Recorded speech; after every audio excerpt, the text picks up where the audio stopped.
Is your coworker constantly talking about you behind your back, gossiping, trying to get you in trouble or fired from work for no reason? Are you tired of your roommate who never cleans up after themselves, lays around being lazy, and constantly has an excuse for why they never seem to have the rent money on time? Are you tired of fussing, fighting, and arguing with that neighbor upstairs who refuses to turn their music down at 3 a.m. while you're trying to get your sleep?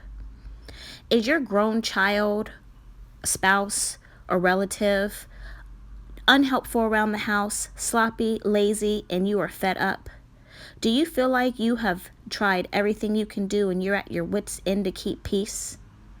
The only option you seem left can afford you some consequences that, quite frankly, you don't have the energy or time for. It might cost you a lot more in the long run. Well, there is an answer. Hotfoot, they ask. The peaceful way to make peace.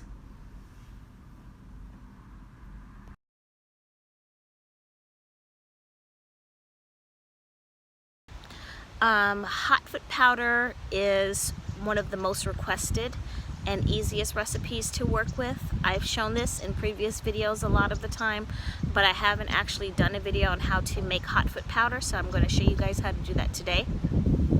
But what is it? Hot foot powder is something that's used in hoodoo. It's used in a lot of other practices, but hoodoo is my background, so that's what I'm going to stick to. And it's a combination of using certain hot herbs, hot peppers, spices I should say, and with one or two other ingredients to hotfoot someone. And hotfooting a person is to get them to leave you alone. So whether you have a bad enemy, you know, a neighbor, a coworker, you have an in-law that comes over all the time and you don't want to really be bothered with them,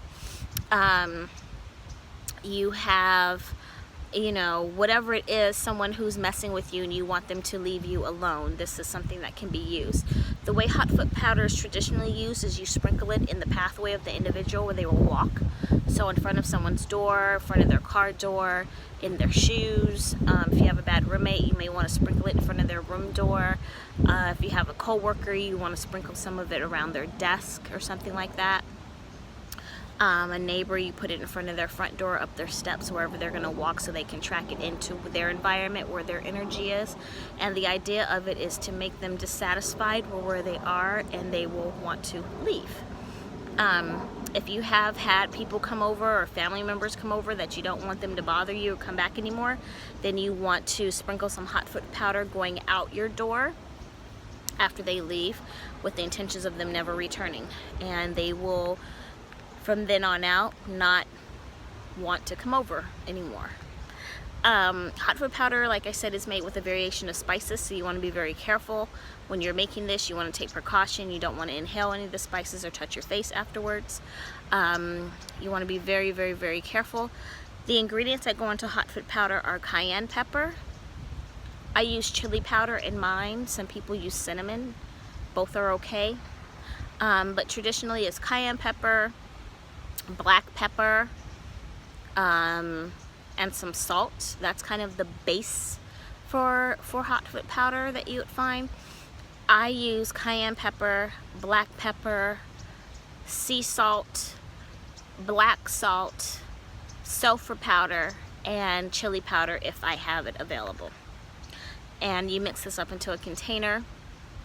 You consecrate it or bless it or pray over it, and then you go to use it. So I'm going to show you all how I put the ingredients in, what I use to mix it, how I bless and consecrate it, and how I store it so that I can use it, because this is something you don't necessarily use it once, but you use it multiple times. So when you're hot footing someone, you may need to put this down. I'm going to be using mine for a series of 21 days.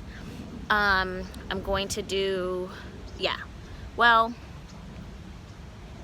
21 is what came to me.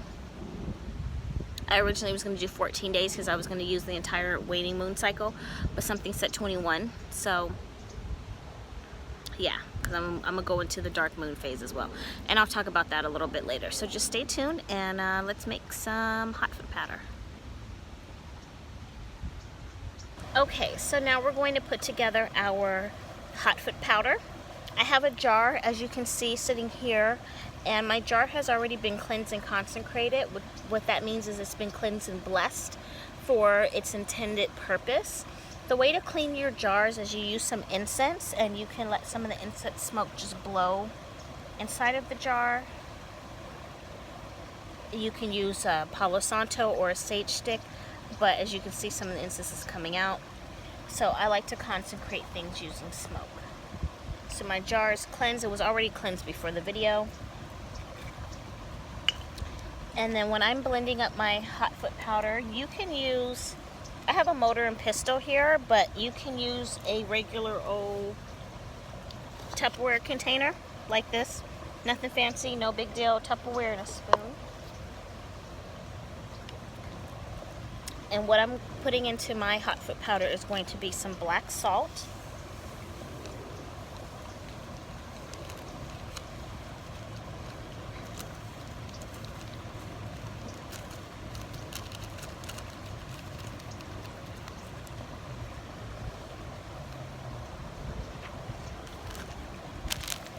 some cayenne pepper,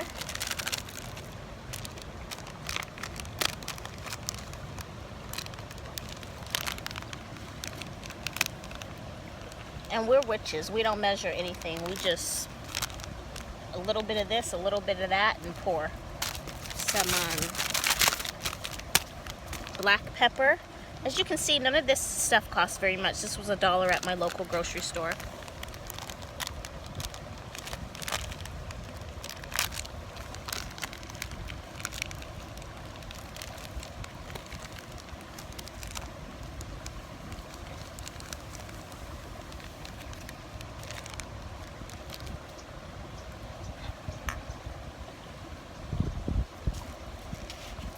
Some graveyard dirt.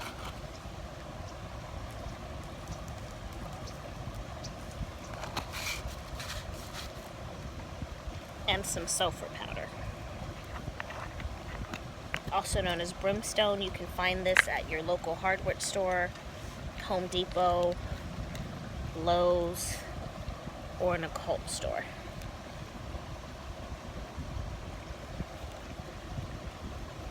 Some people use other ingredients. They add gunpowder, cinnamon, and that's okay too, but this is how I make mine. As you can see, everything is in here. Everything is in here. And then I just want to grind this up, and I want to mix it together. Because I want the target to move away, I'm mixing it in a counterclockwise motion to remove and repel.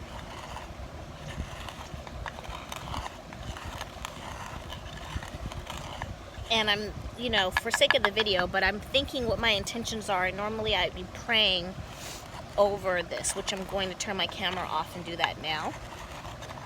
But you would be speaking your words of intention, praying over your ingredients.